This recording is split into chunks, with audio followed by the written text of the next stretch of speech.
Hello, everyone. Thank you for joining us this evening. I'm Helen Seslowski, the Events Director for Oblong Books in New York's Hudson Valley. If you have questions at any time during the program, please type them into the chat, which you can find at the right-hand side of your screen. If you click on chat, your chat column will appear, and we'll address them at the end of the conversation portion of the program. We are very pleased to be kicking off Women's History Month tonight by welcoming Dorothy Wickenden, who's joining us this evening to talk about her book, The Agitators, Three Friends Who Fought for Abolition and Women's Rights, a riveting, provocative, and revelatory history of abolition and women's rights told through the story of three women, Harriet Tubman, Frances Seward, and Martha Wright. The Agitators is published by Scribner and is available in both our stores and online through oblongbooks.com. And during the course of the program, I will be posting links to purchase the book in the chat and also the audiobook if you prefer to listen to your books. Dorothy Wickenden has been the executive editor of The New Yorker since January of 1996.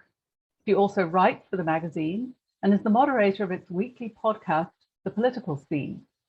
A former Nieman Fellow at Harvard, Wickenden was National Affairs Editor at Newsweek from 1993 to 95, and before that was the longtime executive editor at The New Republic. She lives with her husband in Westchester, New York.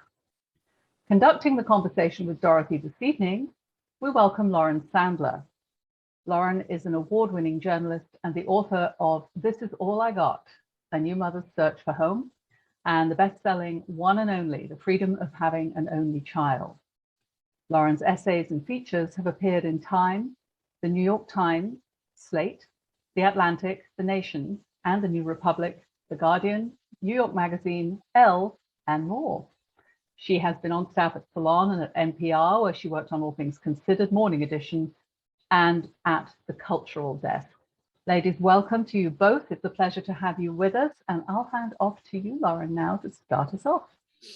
Oh, we're in for such a treat to talk about this book that I love. I wonder, Dorothy, if you would mind kicking us off, just orienting us a bit. Will you tell us your introduction to the book? Yeah, I think maybe first of all, thank you both for the introduction. And I'm delighted to be here. I can't see the audience, but I assume you're out there. So I think maybe the best way to introduce it is to thank my grandmother of all people, because she grew up in Auburn, New York, a couple generations after the women who are the protagonists of this book. And she grew up in a rather conservative family, but was herself a suffragist. And so I learned a lot from her when I was growing up. And when I was writing my previous book called Nothing Daunted about her and her adventure in the Rocky Mountains during the early part of the 20th century, I was doing my research and I went to Auburn, New York for the first time. And Auburn was where the three women of this book got together, became close friends and collaborators on the Underground Railroad.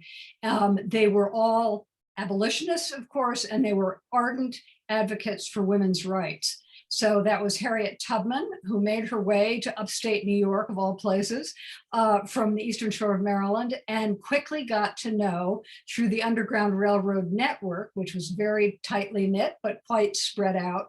She got to know these two fabulous women, white women, in Auburn. One, a Quaker mother of seven, that was Martha Wright, and the other, Frances Seward, the mother of four, who was the wife of a very aspiring young politician who over the course of the book becomes Abraham Lincoln's Secretary of State.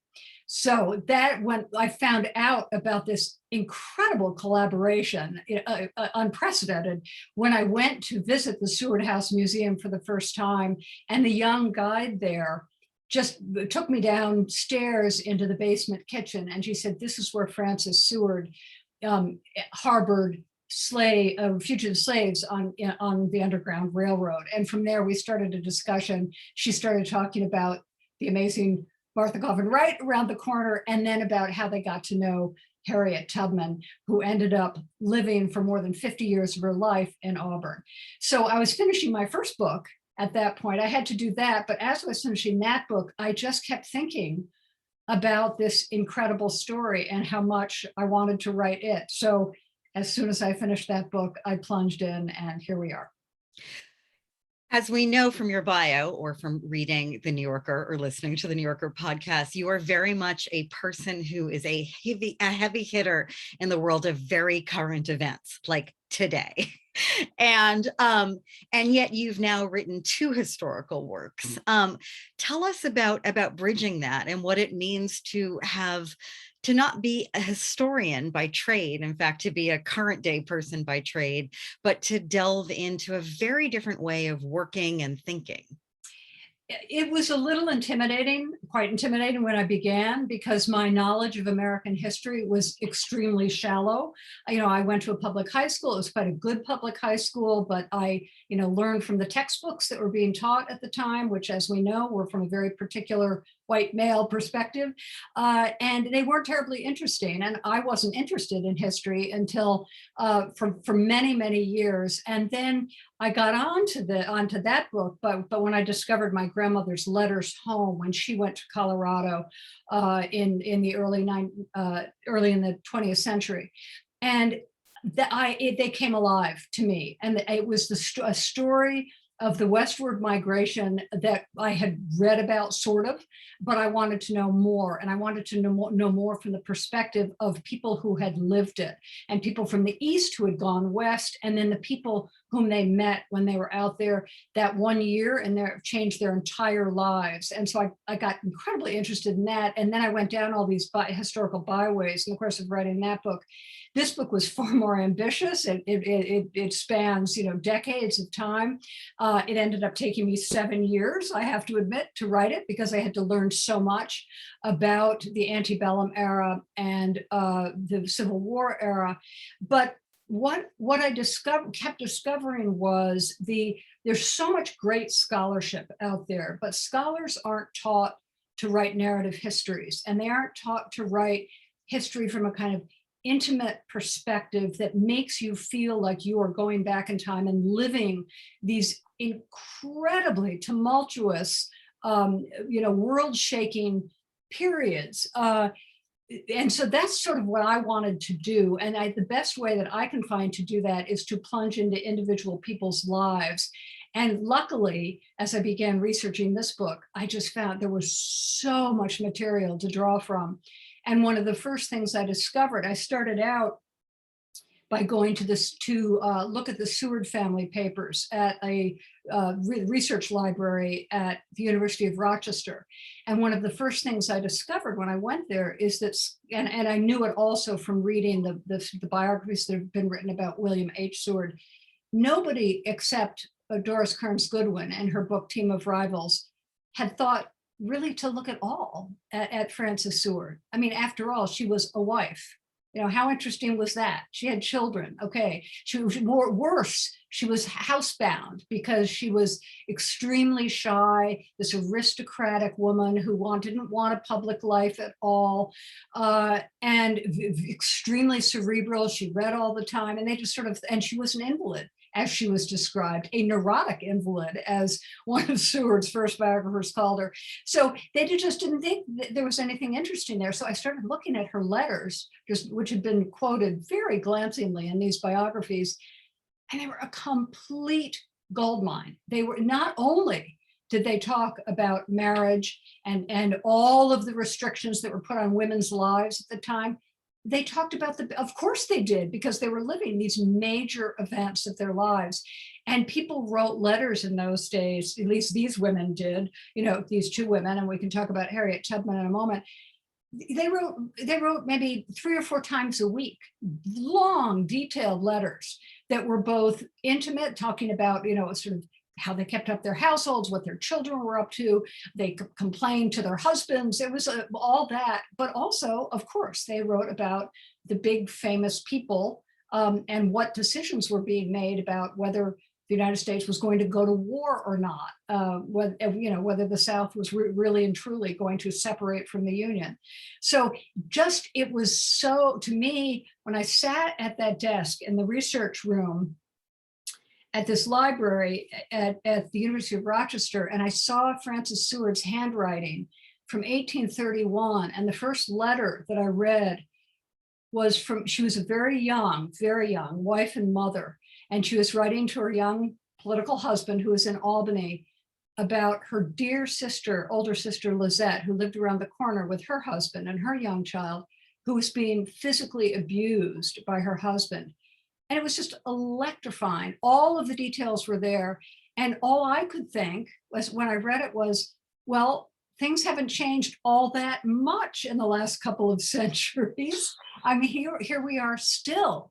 And spousal abuse and now, abuse in the workplace is a major issue. So it didn't feel like ancient history. Her voice just sounded so contemporary to me.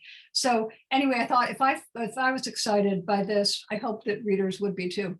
And of course, that's what you capture so effectively and ring out in this book. It does feel so contemporary, and it does feel like we have not come very far at all. I found it especially thrilling and cathartic to read about Martha and Frances chafing against the expectations of wifehood and motherhood and how that was limiting their activism and their voices. It just, feeling that we're so used to hearing the stories of this era. The book begins in 1821 and ends after the war through the great man biographies or through the soldiers' stories. But to hear something that feels, like Elena Ferrante could have been writing what Martha was writing, right? It's the lost daughter. It was really quite amazing to be able to feel such energy and frustration and desire for voice and change in circumstances that I think feel familiar to so many of us. And one of the things that kept striking me was the rage that these women felt. They were so angry, and yet, of course, they had been taught that women had to show no indecorous emotions, and so any expression of anger, she was bound to be called a shrew or something far worse, and they were. And of course, women had no rights, no legal rights at all. So when a woman, and this is, younger readers are just shocked by this fact that when a woman got married in the early 1800s in America, elsewhere too, she gave up any independence she might have had. So if she became literally by the law her husband's property. So if, like Frances's sister, she went into her marriage with money and an inheritance, that immediately became her husband's. So Lizette, her sister, her husband was an alcoholic. So he started drinking away all of the money that she had brought into the marriage. He didn't have a job. And he started beating his wife, and he started abusing Frances as well. And so imagine the helplessness that they felt, and the complete injustice of this. And so Frances, in order to help her sister, she had to turn to her husband and say, you have to come home and convince Warden, her sister's husband, to stop beating her. And Lizette said to Frances, if I could leave my husband, I would cross the ocean to get away from him if I could take my daughter with me. But of course she couldn't.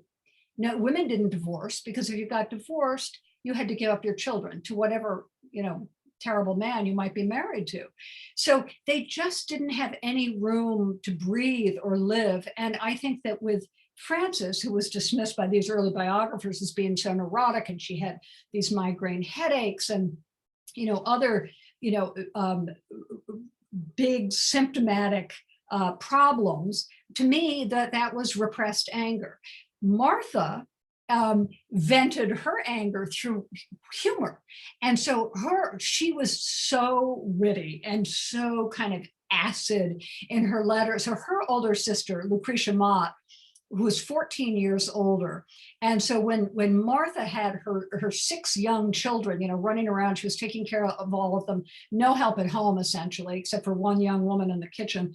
It was a lot of work at that time, even to bathe the children. It took, 3 hours a day, the 3 youngest children. So Lucretia, her children were all grown up. She was this famous human rights advocate. She was a Quaker. She spoke in public, which women otherwise never did.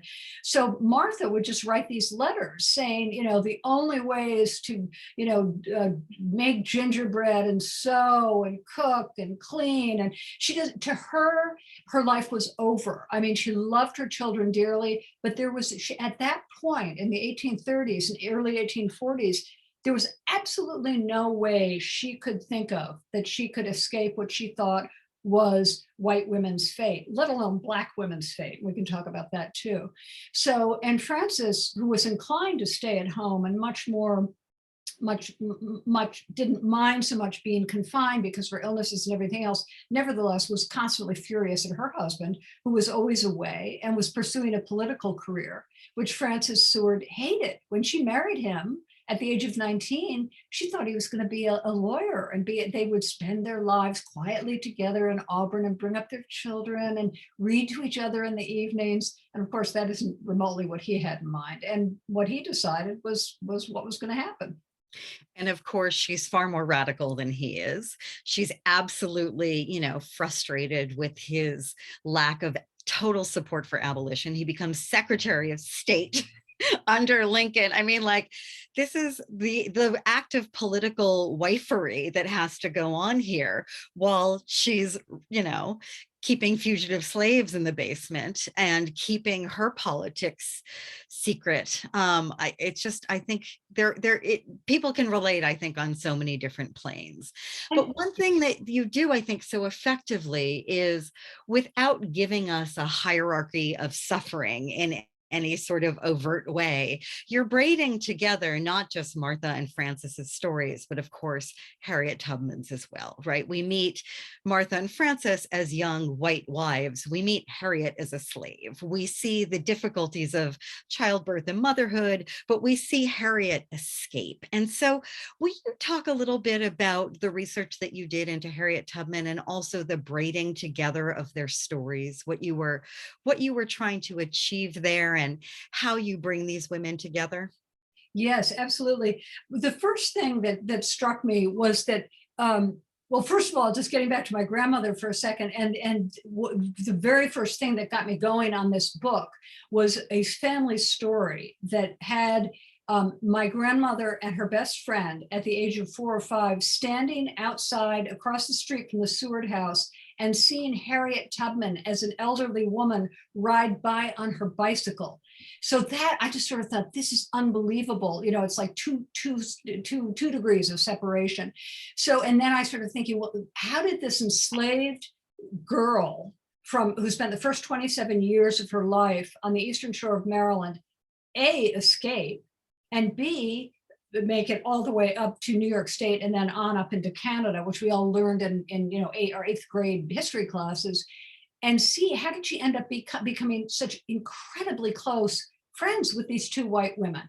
So I had to research that, and luckily there has been some excellent scholarship in recent decades about Harriet Tubman, and I really recommend to people who want to delve more deeply into her life, Kate Larson's biography of her. That was the work. She's been working on Harriet Tubman for, I think, some 25 years by now. That was published some years ago. I got to know Kate quite well. She took me down we explored the Eastern Shore together, where Harriet Tubman grew up, and where she started out on some of her expeditions when she went back down to rescue members of her family and then people that she knew from those neighborhoods. So that, again, that just felt incredibly viscerally real to me. And then and I learned from her book, and I kept contacting her about sort of how she did it. And then I also started reading other accounts. Harriet Tubman couldn't read or write. She was very badly hit in the head when she was a young girl. Someone picked up an overseer of another slave, picked up an iron weight at a dry goods store and hurled it at this young man who was trying to escape. And it hit Harriet Tubman in the head and it cracked her skull. And it led to all kinds of visions that she thought were prophetic. And I think it probably was one of the reasons she blacked out periodically. I think she was unable to learn to read and write. But perhaps even more importantly, who had the time. She was astonishing. Her parents were active on the Underground Railroad, so she obviously learned from them what the local, whom to trust locally, with what routes you could take by water and by land. And she kind of created this map in her head. It was planning way years ahead, until she learned that she was about to be sold into the Deep South, as two of her sisters had been years before. So she asked her husband to go with her. He told her she was crazy, she would be killed. He wouldn't go with her. She asked her two brothers to go with her. They wouldn't go with her. So she went alone, and she walked 90 miles, from the Eastern Shore, almost 100 miles from the Eastern Shore through Delaware, up into Pennsylvania, Free State, and to Philadelphia. And she had heard all these stories from Black seamen and freedmen whom she knew on the shore about Philadelphia as this place where there were these abolitionists who got together and they plotted the overthrow of slavery, and you could send your Black children to school. So she thought, that's where I want to go. That's where she went. She immediately got to know everyone there in that little community of abolitionists. One of the first people she got to know was Martha's older sister, Lucretia Mott, who was very connected, one of the most important abolitionists in that little group of Black and white people who wanted to overthrow slavery. Harriet Tubman made a decision early on that she was going to go back into the heart of slavery and rescue, her family and friends, which she did 12 times. Everyone told her, don't do it, you will die. It is a fool's errand. She insisted on doing it. One of the first people she got to know was Lucretia Mott. So again, this was this incredible network that operated. The Underground Railroad operated successfully for almost 50 years with very few betrayals, very few. And so Lucretia, of course, had all kinds of connections. And one of her most important connections was in upstate New York, right in the middle of the state, which was Martha. And so when Martha went down a couple times a year to see her sister, clearly Lucretia introduced Martha to Harriet. And then when Harriet Tubman first stopped in Auburn, it must have been Martha who introduced Harriet to Frances. And by then, Frances, both Martha and Frances had dedicated their basement kitchens as stops on the Underground Railroad. So not only did Harriet Tubman stop at their houses late in the night with her passengers, she was very savvy about the friends whom she trusted, and she really, really trusted these two women, got to know them extraordinarily well. And of course, they were so inspired by her, these acts of just unbelievable courage. And she had left her husband. They had all their own frustrations with their husbands, but she had left hers and headed alone, into what felt like a foreign country. So they had all of these aspirational ideas about women's rights and about abolition. And here was this young Black woman who embodied it all. She was just phenomenal. And that's what I found when I started reading more about her. So Martha wrote about Harriet in her letters, and then I started reading more widely about her. And as the 1850s went on, Harriet Tubman began giving public talks in Boston and Concord, and she got to know the network of abolitionists and there as well. And they tended to be extremely wealthy. They were more than willing to fund her Underground Railroad trips, and she began to speak in public. So people who went to hear her speak invariably were just completely blown away by her. And they would take down, after these talks, or they were more like performances, they would write down what it was like to watch her and listen to her, what she said. Sometimes they would try to take it down verbatim. So I had to struggle much more to create my portrait of her. But, and in a way, it was even harder given the pedestal she's been put on, because all of the accounts of her don't make her feel like a full-blooded human being. And that's what I wanted to show her in her weaknesses and her phenomenal strengths. So it took me a long time and I had to keep reworking it. But in the end, I saw that she was such a strategic thinker. And I believe that she wanted her history to be told. And so I tried to tell it the way I thought she would want it to be told. And it was, in effect, when you put all these pieces together, it was an oral history. And so I tried to create this portrait of her where my admiration for her is completely clear, but also there's some questions about her along the way and how she did what she did and the decisions she made.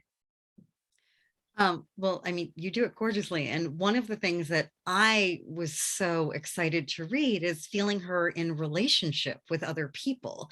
I mean, there's that thing about the pedestal, right? Is you're all alone on it. And I think that so often that pedestal keeps us from feeling how much of these efforts are about relationship. And one of the things that that I just was marveling at reading the book are the scenes from the different conventions, from, you know, the gatherings of abolitionists, and especially from the first several women's rights conventions, where, you know, where we have what we now call allyship, really just motoring on all pistons, right? We have, you know, Frederick Douglass is there and Susan B. Anthony is there, and people are loud and angry and taking risks and really muscling out ideas. And, you know, early on, there's this feeling of this sort of synergy between the rights of women and the necessity of abolition.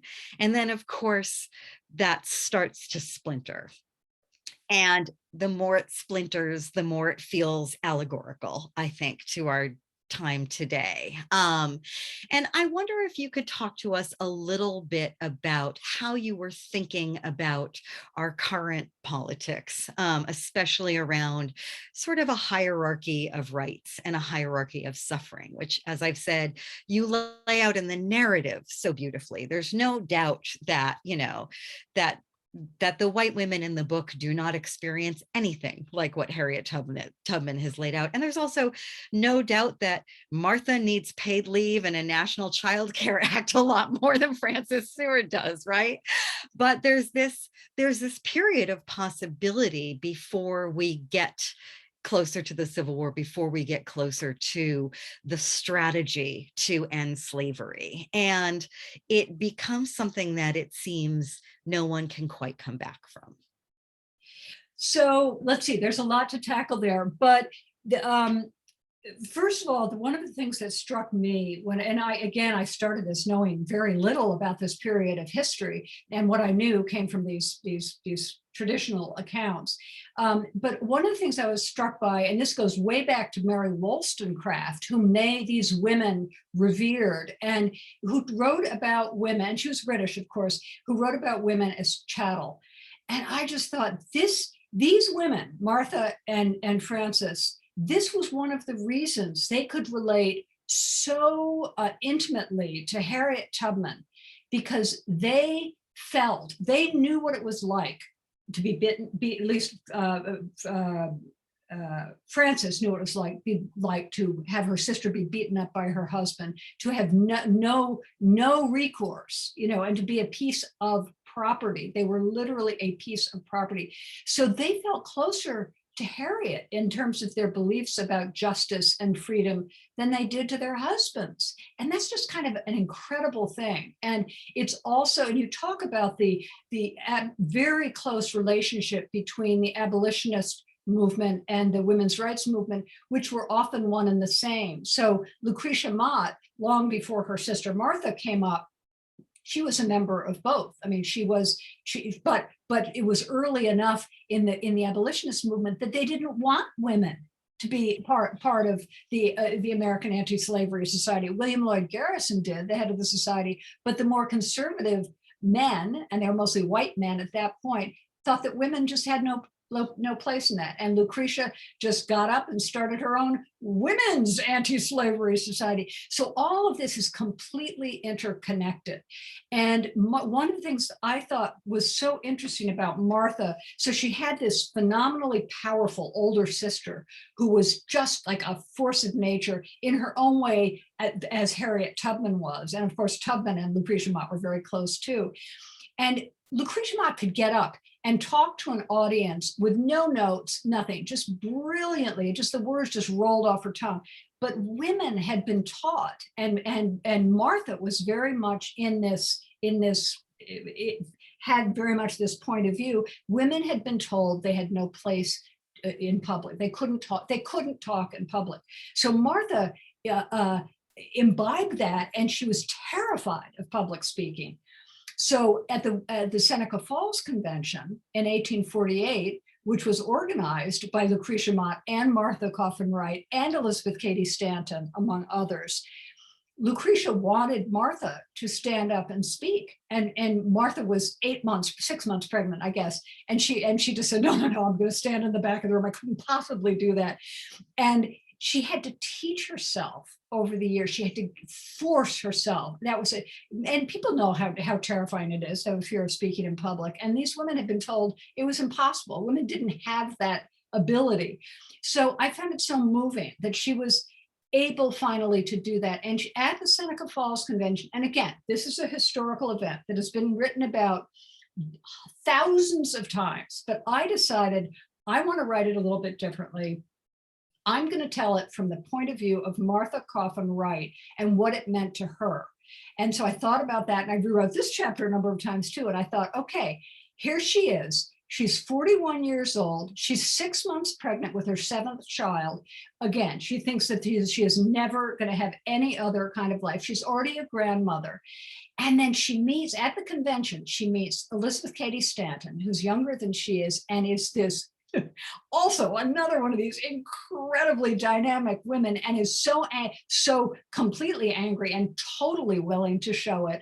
And she believes that women should have the right to vote. And this was such a radical idea at the time that Lucretia Mott told Elizabeth Cady Stanton, no, Lizzie, don't ask that. You're going to make thou wilt make the convention ridiculous. But Stanton had her way. She made it one of the planks of the convention. So Martha, who was very sociable, she loved Elizabeth Cady Stanton, just identified with her immediately. And she thought, I'm with Elizabeth Cady Stanton on this. I think women should have the right to vote too.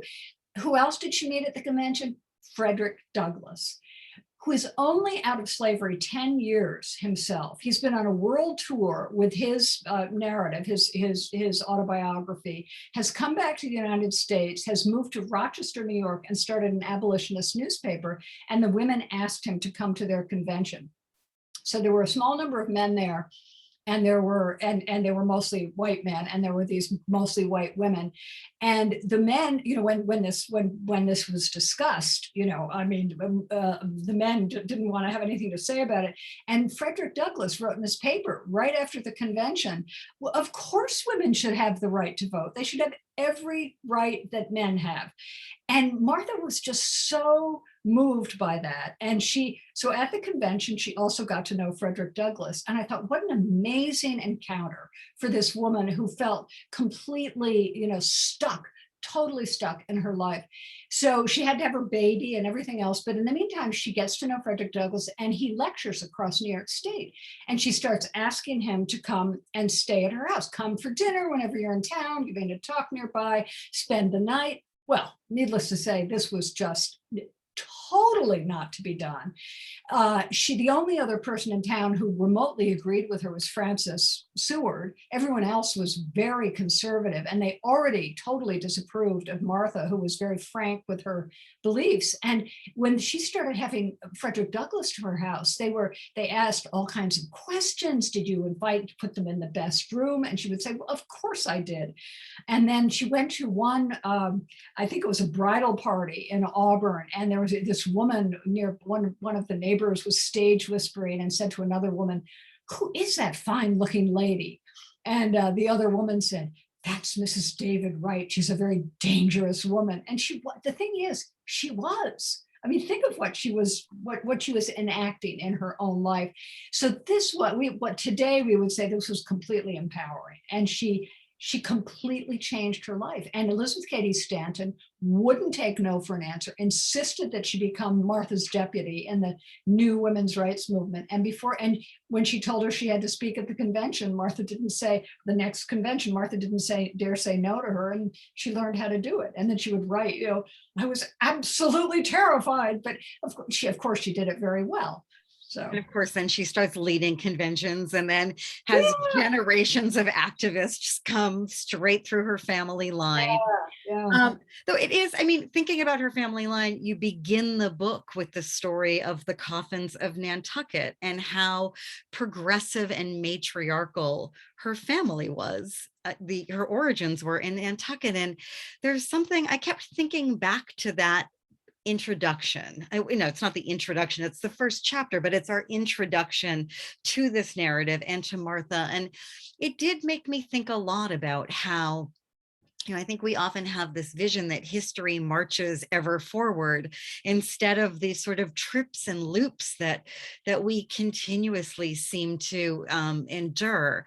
It felt like, our Martha Coffin Wright's story begins in a more progressive place than we find her several chapters in, and then she makes her way out of that.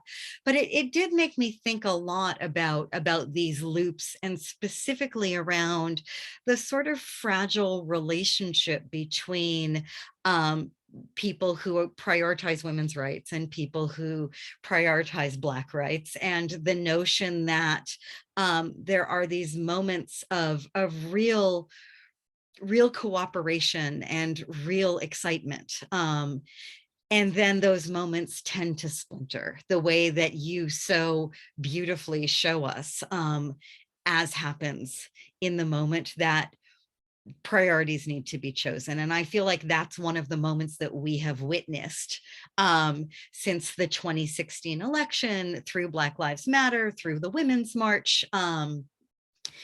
And I was just wondering how much you were thinking about those questions, those current day questions, in a sort of same as it ever was sense, not in an eye-rolling way, just in a, these are legitimately difficult and intractable issues that we don't seem to ever be fully overcoming.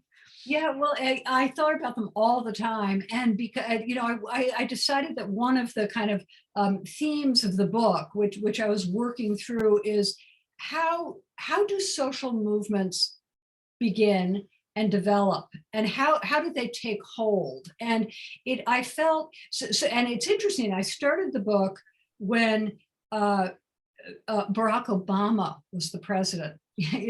And then it seemed clear that Hillary Clinton was going to be the next president. So we'd have the first Black president followed by the first woman president.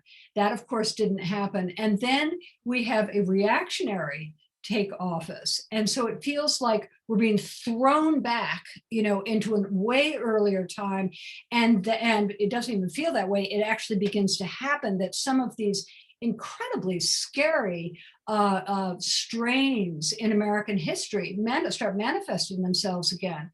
So Donald Trump himself starts making all of these incredibly crass, misogynist, violent comments about women. They're just so odious, and about Mexicans and about Black Americans. And it's just so, I was writing this book and it was just so, and then Black, so there are these progressive strains, and then they're often followed by recoiling against them. And then you start to have the movement, the grassroots movements build up again. So that, you mentioned Black Lives Matter. We start to see Black Lives Matter. We see Me Too, the Me Too movement. Finally, I mean, how long did it take for a Me Too movement to develop? These women would have said, absolutely. I mean, we should have done this, a century ago. And they were trying to do it themselves, and they did in their own ways. And what I would say is these moments are always there. The strains of reaction are always there, but so are the strains of revolt. And of course, America was born in a revolution. And so I sort of thought about the women's rights movement and the abolitionist movement as the second American Revolution. So America had been through a very relatively calm period once the nation was established. And that's why Frances assumed, she was brought up with a lot of money, and her father was a very conservative judge, and she just sort of assumed, well, life will go on the way it always has. But it doesn't. And one of the remarkable things about her is that she imagine the courage it took for her, a totally different kind of courage than it took from someone like Harriet Tubman, but for her to break out of every single rule that had been imposed upon her from birth. And same with Martha, although Martha had that family history of radicalism, and Quakers were known, rebels. And Martha had that disposition. She was a rebel from the time she was born, and she had her mother and she had her sister as role models. Her father died when she was very young. Her mother managed a shop. She, of course, Martha thought that women should have equal pay, because women could do everything that men could. That was just never a question in her household. So it made her all the more furious that there were all these phony, restrictions put on women. You write extensively and in really heartbreaking detail about the Civil War, of course, and about not just what it's like to be a woman in relationship to the Civil War as someone who is baking or nursing their sons, but Harriet Tubman, who's very much on the front lines and in it in ways that I actually had never, ever known before. To see her lack of compensation for her work in the Civil War is, I mean, it's infuriating and stunning. Reading about the Civil War, and of course, as you write the lead up to it so beautifully, I mean, of course, it did make me wonder, and I have to ask, do you, in the same way that you had seen a previous American Revolution, do you feel us moving into some version of an American Civil War right now? I would have said no until January 6th. The attack on the Capitol. I felt that we were beginning to feel, and see some of the real ugliness that the nation saw in the years leading up to the war, and for that matter, in the years after the war. The strains of racism, the white police attacks on particularly on young Black men, as we say, some of the things that Donald Trump had to say, and then basically an organized assault by on the Capitol of the United States, where people were threatening to assassinate the Speaker of the House and the Vice President, and were carrying Confederate flags. It's terrifying to all of us. So it remains to be seen. I'm given heart by what I see in today's grassroots movements, and so you see it in people like Stacey Abrams. Again, she's an inheritor of the Harriet Tubman school of thought, which is, if there is an injustice, you go out and fight it with everything you've got. And so her group alone in Georgia of all places, has made huge differences.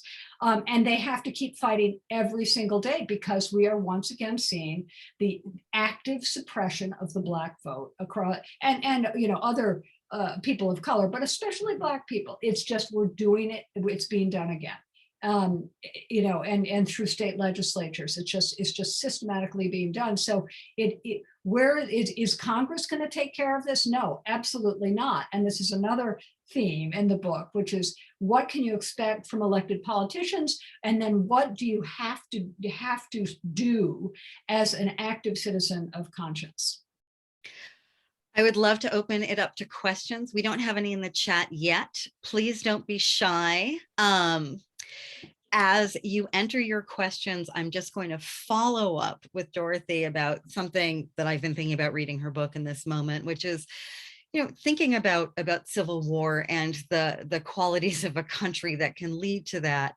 It doesn't seem coincidental to me that the story of Civil War that you write in your book is very much related to notions of race, gender, notions of equality versus supremacy, who has power in that fight, who is a dog in that fight, and who is driven to near madness, it seems, through just the basic ideas of it. I mean, the way that you write the attack on Seward, the way you write Lincoln's, the events around Lincoln's assassination, it's just, it's cinematic and incredibly grave. And do you feel like the notion of that sort of split, that sort of unrectifiable moment in history and in our present seems inexorably tied together with notions of race and gender, questions of equality and supremacy. Is that at the crux here? I do. And one of the things that surprised me a little bit when I was doing the book was just how deep the gender issues go as well. Because obviously, I mean, it's a cliche to say that slavery is the country's original sin. Of course it is. And this country will always be fighting racism. To a degree that other countries don't in quite the same way. It's just a fact. But it also has been incredibly distressing to see. And Frederick Douglass saw this from the beginning. And this was why he was so loyal to these women, even when they were perhaps doing not, they weren't being equally, well, we won't even get into the whole split between the revolutionists and the women's rights advocates, because that's a whole later chapter unto itself. But Frederick Douglass saw that women were being discriminated against in ways that were just as unjust in their own way as the discrimination against Black Americans. And, we're still seeing it. We're still seeing it. And in the equal pay issue, in women being, mauled in the workplace. I mean, you could just go on. Of course, it's gotten better, and in many respects, of course it has. And we have people like these people, and they were a tiny minority, and they were a maligned minority. And as you say, they were all, they put their lives on the line just when they spoke out in public. So because they really were, I mean, they were attacked, physically attacked. Bibles were thrown at them when they were speaking. And, Harriet Tubman took her life in her hands every time she went down on her missions. And I just have to quickly say one more thing, because you mentioned the Civil War. And I have to say that I think the most exciting chapter to write was when Harriet Tubman decided not only did she want to be active in the war, she wanted to fight in the war. So she figured out how to get down to Union occupied South Carolina, gets herself known to all of the generals, organizes her own little band of scouts, and she takes part in one of the most, phenomenal raids on these Southern plantations in the war. It's like one of the most incredible, and again, underreported for the most part. And it hasn't been accurately portrayed in many books, but there she is on the lead gunboat, and she and one of the first contingents of Black American soldiers free 750 slaves from these plantations. So anyway, they're just moments of almost unbelievable drama here that were so amazing to learn about and then figure out how to put together. That chapter is incredible and leads right into Karen Kellogg's question, which is, which do you enjoy more, the research or the writing? Writing is hard, and we were talking a little bit about this, Lauren, before we got on. And I will not pretend that it isn't. And I've been an editor for most of my life, so I know the pain because I've worked with so many writers, and so I've experienced it that way, and I've also experienced it now firsthand in a couple of books. So the research is really exciting, and the writing is very, very difficult. You go through many, many drafts. I first didn't start the book even with the chapter about Martha Wright. I started it with Frances Seward, and one of my editors said, why don't you flip the two? Because it's easier to identify right away with Martha Wright than it is with this aristocratic woman who had everything handed to her on a silver platter, literally. And it was so obvious. I couldn't believe I hadn't thought of it myself. So once I did it, everything started falling into place. And when things begin to fall into place, as you know, as a writer, Lauren, that's when the writing becomes really fun. But it's fun at the beginning when you have all your ideas and everything seems fresh. And then you'd have the long, long slog as that you try different things and it often doesn't work. And here I was trying to weave together these 3 different biographies and also figure out how much of the backstory of the antebellum era and the Civil War I needed to put in. So you have to make all of those decisions, and there are good days and there are incredibly discouraging days.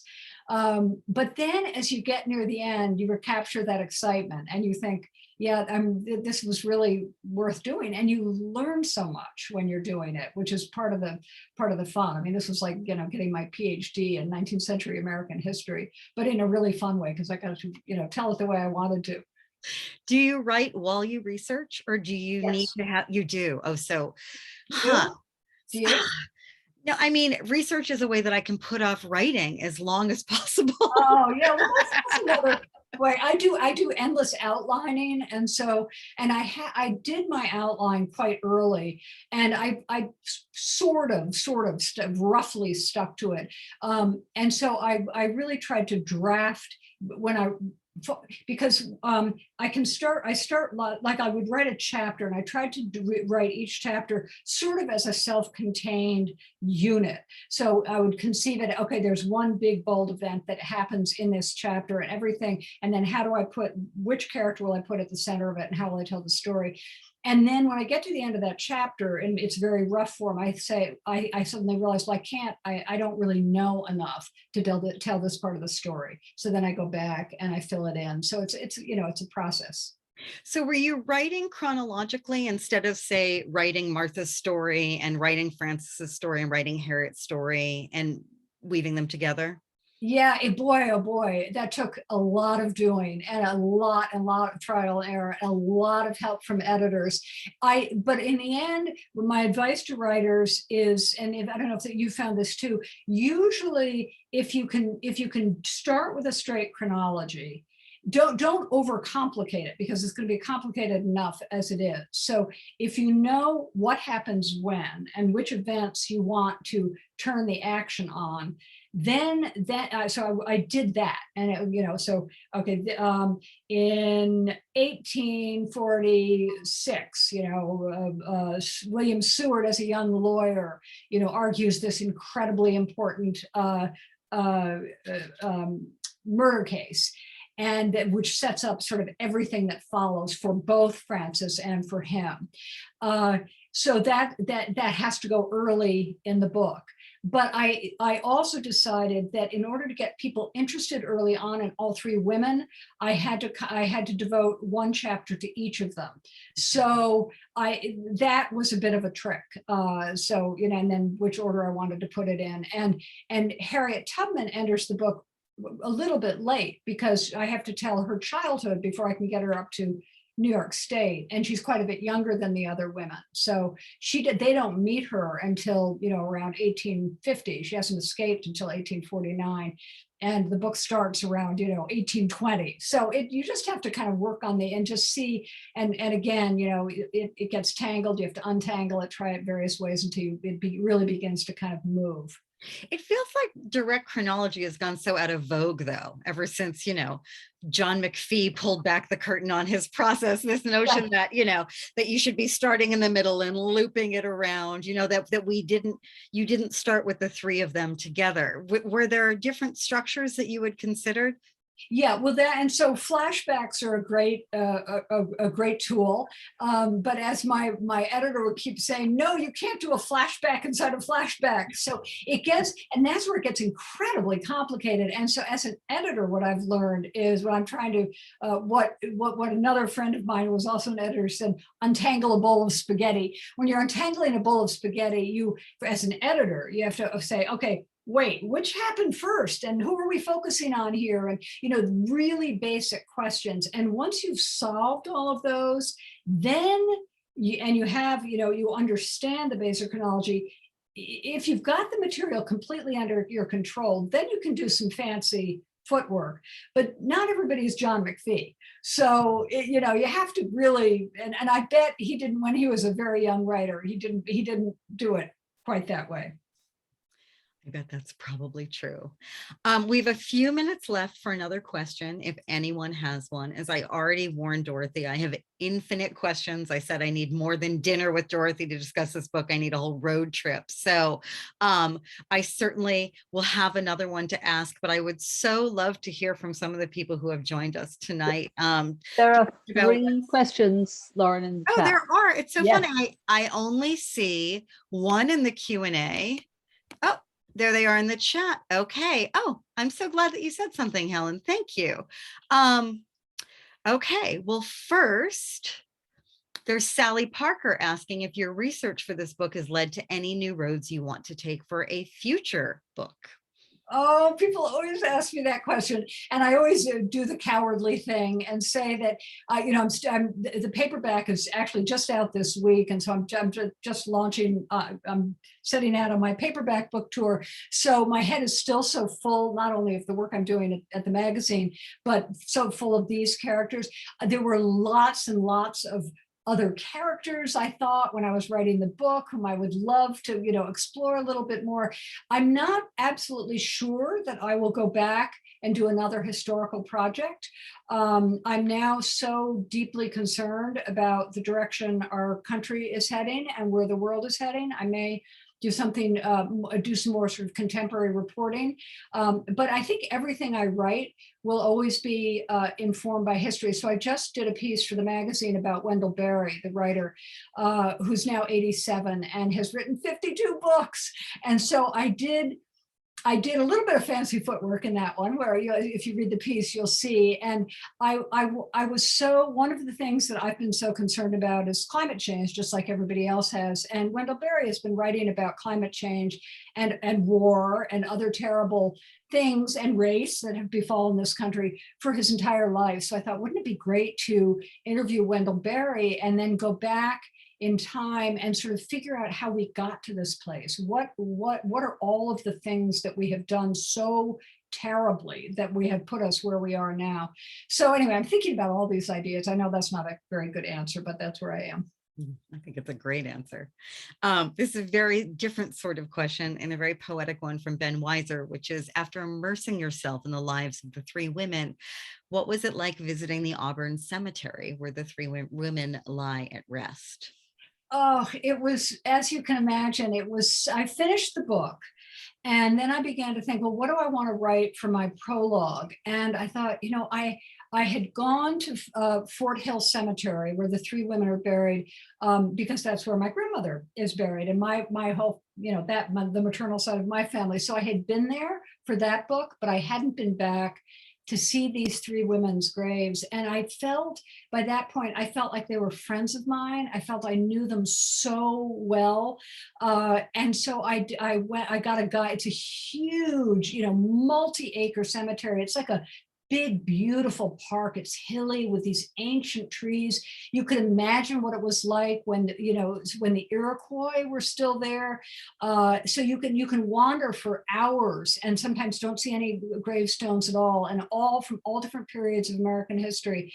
So I got a guide to help me find these grave sites, and it was just remarkable. So for the Seward family, of course, has an incredibly ornate plot, very large, and many generations of Sewards are buried there, including Francis and William H. Seward and their children and their grandchildren.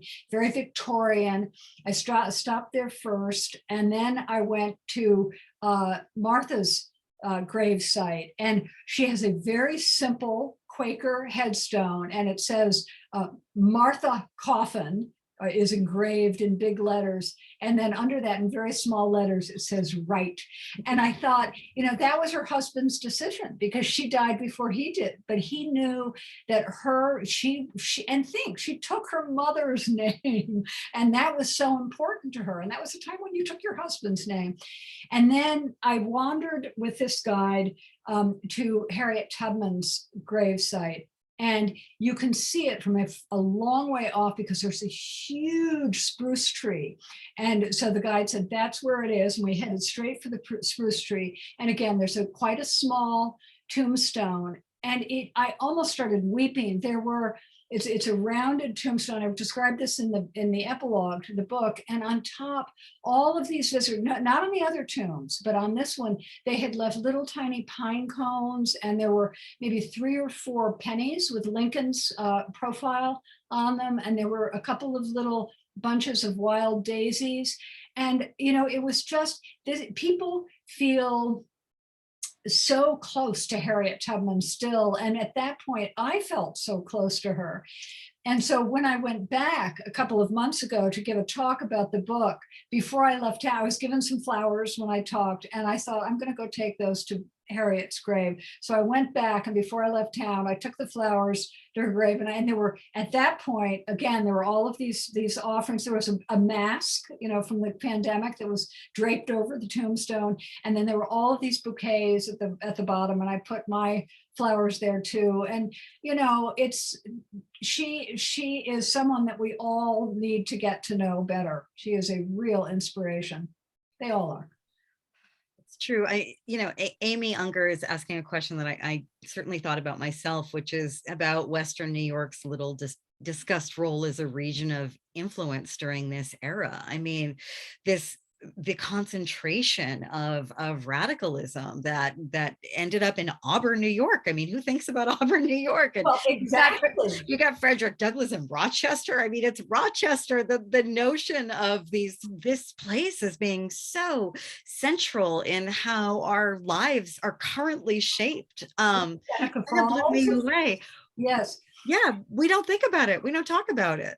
Yeah, so it started around the 1820s, and it was the Second Great Awakening, it's called, and it's a time when evangelical Christianity was very radical left rather than radical right, and so many of the abolitionists, in fact, most of the abolitionists were drawn to that ideology because they believed slavery was a sin. They were deeply religious. And so there was the Great Awakening. And so you've heard about the camp preachers, and they would go, and this just took off in Western New York State. And they would have these little revival meetings. And there's one, Frances describes it in one of her letters, this revival meeting, and some local evangelical, makes Lizette go to the revival meeting with her, and they think it's all kind of silly. But the thing is, at these revival meetings, women were allowed to talk. And so a lot of middle-class women joined these revivals, and what they resulted in was a lot of breakaway churches. So the Wesleyan Church is a breakaway Methodist church, much more radical than the Methodists were at the time. Also in New York State, upstate New York, there are a lot of Quakers. So that whole region is kind of seeded with Quakers. And so when this is Harriet Tubman, not only did she find Frances and Martha were hospitable to her, there were all kinds of people across what was a pretty conservative region, including Auburn. But there were these pockets of extremism, and it really was extremism at the time. So this was something too, when Martha and Elizabeth Cady Stanton and Susan B. Anthony did these anti-slavery tours with Frederick Douglass and others across New York State, invariably there were all these supporters in the crowd, but there were also all of these right-wing ministers, and this is why Bibles were thrown at them, and they were called rowdies, these conservative boys and conservative men who would stand up and shout at them, and sometimes try to siege the stage. So at one of the talks that was being led by Martha, she had to ask and I can't remember if this was in Auburn or the Capitol, she had to ask the mayor to sit on the stage with them with a loaded pistol in his lap, because there was always trouble, always. And they usually had to be escorted out of the building. And sometimes the meetings were shut down altogether.